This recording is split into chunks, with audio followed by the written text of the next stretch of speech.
নমস্কার, কেমন আছো তোমরা সবাই? ঋতুশ্রীর আরও একটা নতুন ব্লগ ভিডিওতে তোমাদেরকে অনেক অনেক স্বাগত জানাই। চলো একটা নতুন দিনের সকাল দিয়ে আজকের ব্লগটা শুরু করছি। আজ সকালটা ভীষণ ব্যস্ততা দিয়েই শুরু হয়েছিল, আর তার আগে বলি আজকের ব্লগটি একটু অন্যরকম হতে চলেছে। মানে খুব কম একটু ব্লগের মাধ্যম থাকবে, আর বেশি থাকবে আমার ছেলের এখন 19 মাস রানিং। তো আমার ছেলের সারা দিনের একটা রুটিন। তো চলো, এখন তো সকালবেলা ছেলে এখনও ঘুম থেকে ওঠেনি, তার আগের মুহূর্তে যেই কাজগুলো আমার থাকে সেই কাজগুলো কিন্তু আমি কমপ্লিট করে নিচ্ছি। তো দেখতে পেলে ফ্রিজ থেকে কয়েকটা জিনিস ছিল, সেটা বার করলাম। আর এই বিছনাটার মধ্যে সকালবেলা এত হ্যাবড়া জ্যাবড়া জিনিস যে কোথা থেকে চলে আসে সেটা কিন্তু আমি নিজেও জানি না। মানে যত রাজ্যের জিনিস যেন এই বিছনাটার মধ্যে। তো দেখতেই পাচ্ছ যে সকালবেলা সব এখান থেকে তুলে নিয়ে গেলাম, আজকে বেডটাও চেঞ্জ করার আছে। আর আজ বাড়িতে কিন্তু শাশুড়ি মা নেই, আমার ননদের বাড়িতে গেছে।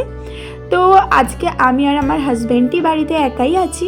তো আজকের দিনটা কিন্তু বেশ খুনসুটি আর মজা করে কাটবে। তো দেখতেই পাচ্ছি সকালবেলায় এখানে কিন্তু আমি বেডশিটটা চেঞ্জ করে নিচ্ছি। আর আজ ভাবছিলাম প্রথমে রান্নাই করবো না, জানো তো। তাও হাজব্যান্ড বললো, আমি হাজব্যান্ডকে বললাম যে একটু চিকেন নিয়ে আসো। তো সানডে আমার না চিকেন খেতে ভীষণ ভালো লাগে, তো সেটা যেরকমভাবেই হোক না কারণ ভীষণ ভালো লাগে। তো হাজব্যান্ড বলেছিল যে আজকে সেরকম কিছু রান্নাই করতে না, ও বলেছিল নর্মাল কিছু একটা রান্না করো, দেন কোথাও একটা ঘুরে আসি। তো সাডেন একটা প্ল্যান করলাম আমার বান্ধবীদের সাথে। তো ওরা আর আমরা মিলে আজকে একটুখানি ঘুরতে যাব। কোথায় যাব এখন অবধি ডিসাইড করা হয়নি, বাট খুব তাড়াতাড়ি কাছাকাছির মধ্যেই কোথাও একটা যাচ্ছি। তো দেখো এখানে সকালবেলা টুকটাক যে কাজগুলো থাকে সেগুলো করলাম, এটা হাঁপিয়ে গেছিলাম, বসে একটু জল খেয়ে নিলাম। এই এখন কি হচ্ছে জানো, অমাবস্যার পূর্ণিমা আসার আগেই না খুব কোমরে ব্যথা হচ্ছে। এটা হচ্ছিল না এতদিন, ছেলে হওয়ার পর থেকে, কিন্তু ইদানিং শুরু হয়েছে। এই করতে করতে ছেলের কান্নার আওয়াজ শুনেই কিন্তু ঘরে চলে এলাম। আর ছেলে দেখলাম ঘুম থেকে উঠেও গেছে। তো এই যে ঘুম থেকে উঠলে এখন ওকে একটু প্যাম্পার করতে হবে, নয়তো একদমই হবে না। ওকে অনেক চুমু দিতে হবে, আদর করতে হবে, সাথে একটু খুনসুটি করতে হবে, তবেই কিন্তু ওর মুডটা একটু চেঞ্জ হবে। দেখতেই পাচ্ছ ওর সাথে আমি এরকম বলি গিলি বস, আর ও আর আমি মাথাটা এগিয়ে দিই। এটা একটা আমার ছেলের খেলা বলতে পারো। তো চলে এখন ছেলেকে করাবো ব্রাশ। তো সকালবেলা কিন্তু ওকে অনেক ছোটো থেকে আমি একটু ব্রাশ করানো অভ্যাস করিয়েছিলাম। যখন ওর 8 মাস বয়স তখন থেকেই ওকে আমি অভ্যাস করিয়েছিলাম, বাট এখন ও সেটা শিখে গেছে। তো এখানে খালি পেটে ওকে আগে একটু জল খাইয়ে নিচ্ছি। শীতকাল হলে কিন্তু আমি একটু ঈষৎউষ্ণ গরম জল খাওয়াই, বাট যেহেতু এটা খুবই গরম, তো এখন নর্মাল যে ওয়াটার হয় সেই জলটাই কিন্তু আমি ওকে খাইয়ে দিচ্ছি। এবারে ওকে ব্রাশ করিয়ে দেবো। আর ব্রাশ পেস্ট কিন্তু আমি এই কোম্পানির পেস্টটা ইউজ করি ওর জন্য, যেটা একদম বেবি স্পেশাল, ডক্টর রেকমেন্ডেড।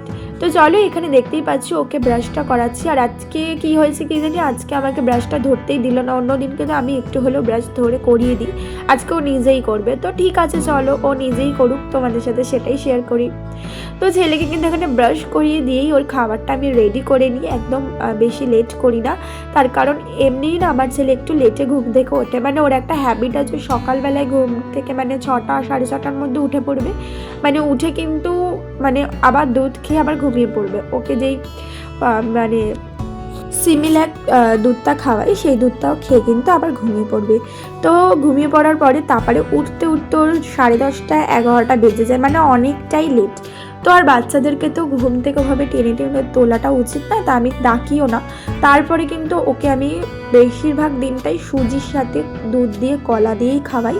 আবার কোনো দিন কিন্তু রাগি খাওয়াই কলা দিয়ে। আর আজকে সুজিই খাওয়াবো, কারণ রাগিটা না ওর একটু গ্যাসের প্রবলেম হয়। তো রাগিটা খুব কম ওকে আমি দিই, বাট সুজিটাই রেয়ারলি প্রতিদিনই দিই বলতে পারা যায়। বাট মাঝে মাঝে কিন্তু আমি ওকে মুড়ির গুঁড়ো দিয়ে দুধ দিয়ে আর কলা দিয়েও খাওয়াই। কলাটা ওর ব্রেকফাস্টে আমি ম্যান্ডেটারি এটা রাখি, কারণ কলা কিন্তু বাচ্চাদের হেলথের জন্য ভীষণ ভালো। 4টে ফল খেলে জানা উপকার পাওয়া যায়, কলা একটা ফল খেলে কিন্তু প্রচুর উপকার পাওয়া যায়। তো তার জন্য কিন্তু আমি কলাটা ওর ব্রেকফাস্টে রাখবো। আর মিডিলে কিন্তু আমি ওকে ফলের রস মৌসুম্বি লেবুর রস, এই দুটো ফল আমি ওকে প্রতিদিন দেওয়ার চেষ্টাই করি। আর গ্যাসটা বন্ধ করে কিন্তু ওকে যে ফর্মুলার মিল্কটাও খায় সেটা গরম জলে গুলে কিন্তু আমি এই সুজির মধ্যে মিশিয়ে দিয়েছিলাম, তবে সেটা দিয়ে কিন্তু একদমই ফোটাইনি, কারণ আমিও শুনেছি আর এটা জানি যে মানে এই দুধটা মানে সিমিলাক যে দুধটা এই ধরনের দুধ কিন্তু মানে ফর্মুলা মিল্ক কিন্তু ফুটানো যায় না। তো তার জন্য ওটা জাস্ট নর্মালি একটুখানি গরম জলে মিশিয়ে অন্য একটা ওর ওয়াটার বোতলে মিশিয়ে তারপরে সুজির সাথে মিশিয়ে দিয়েছিলাম। তো দেখতেই পেলে এটাই কিন্তু এখন ওকে খাইয়ে দেবো, তবে ওকে খাওয়ানোর বিষয়টা একটু টাফ আছে কারণ ও একদম খেতে চায় না। তো ওকে বুঝিয়ে বাজিয়ে খাওয়ানো হয় আর খুব লাস্টলি না হলে ফোন দিয়ে দেখিয়ে কিন্তু ওকে খাওয়াই এখন। তো দেখতে পাচ্ছি একটু গল্প করছি কিন্তু খুব বেশিক্ষণ এটা যাবে না, আর এই ফোনটা দিয়েই তো যাই তো ভিডিওটা হচ্ছে, তো বেশিক্ষণ ভিডিওটা আমি করতে পারবো না কারণ ও ফোনটা দেখেই পুরো খাবারটা খাবে। তো আমি জানো তো একদম মানে ছোটো থেকে ও যখন ছোটো ছিল তখন থেকে ডিটারমাইন্ড ছিলাম যে ফোন দেখাবো না, বাট সেটা আলটিমেটলি করে হয়ে ওটা হয়নি। কারণ ওই যে মানুষ বলে না ট্রেন্ডে গা ভাসাতে হয়, তো আমিও বলতে পারো ট্রেন্ডের একটু গায়ে ভাসিয়ে দিয়েছি। কারণ ফোন ছাড়া খেতে না ওর অনেক সময় মানে 2 ঘন্টা 2.5 ঘন্টা লেগে যাচ্ছিলো, আর যখন থেকে ফোন দিলাম দেখলাম ওটা 1 ঘন্টায় এসে ঠেকেছে। তো ঠিক আছে চলো ফোন দিই লাস্টলি খাওয়াই এখন। জানি এটা একদমই ভালো না, এটা সবথেকে খারাপ একটা হ্যাবিট বলা যেতে পারে। দেখতেই পেলে ওকে স্নান করিয়ে কিন্তু আমি মামা আর্থের ক্রিমটা লাগিয়ে দিয়েছি আর কিন্তু এখানে ওকে পুরো রেডি করে দিয়েছি। পাউডার মাখিয়ে দাও, পাউডারটা।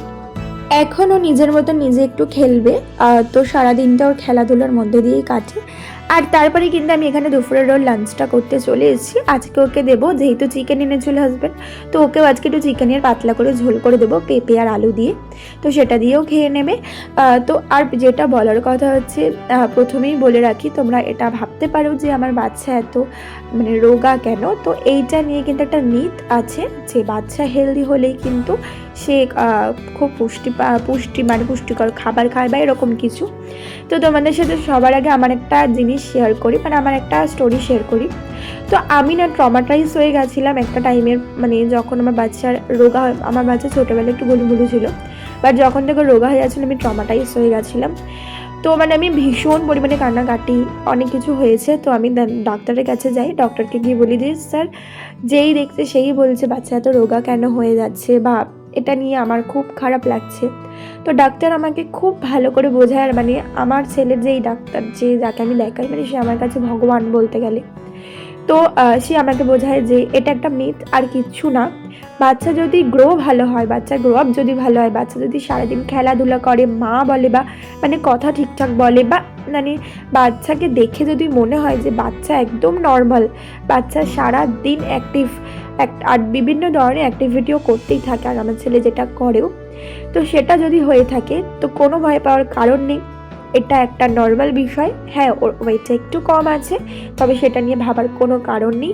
2-2.5 বছরের মধ্যে এটা নিয়ে ভাবার কোনো কারণ নেই, তার বেশি যখন হবে তখন একটু চিন্তার বিষয়। তো নর্মাল ব্যাপার, খাওয়া দাওয়া ঠিক করে করলে কোনো ভয় নেই, যাতেও অ্যাকচুয়ালি প্রোটিনটা পায়। তো তারপর থেকে আমি এই বিষয়টা নিয়ে একদম মাথা থেকে বার করে দিয়েছি, আর এইসব ভাবিও না, রোগা মোটা এইসব নিয়ে কিছু ভাবিও না। আমি চাই আমার বাচ্চা সুস্থ সবল থাকুক।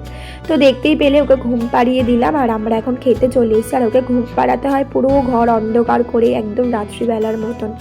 তো এখন একটু আমরা বেরোবো, ঘুরতে যাব বলেইছি। আর তার আগে কিন্তু এখন বাজে সন্ধ্যে ওই 6টার মতন। এখন ওকে আমি খাই দিচ্ছি এখানে নেস্টাম। আগে স্যারেলাক খাওয়াতাম, এখন স্যারেলাকটা একটু বন্ধ রেখেছি, ঘুরিয়ে ফিরিয়ে খাওয়ানোর চেষ্টা করি, একটু নেস্টাম খেয়ে নিচ্ছি। ব্যাস রাত্রিবেলায় একই খাওয়ার, ভাত আর চিকেনটাই ওকে আবার খাইয়ে দেবো।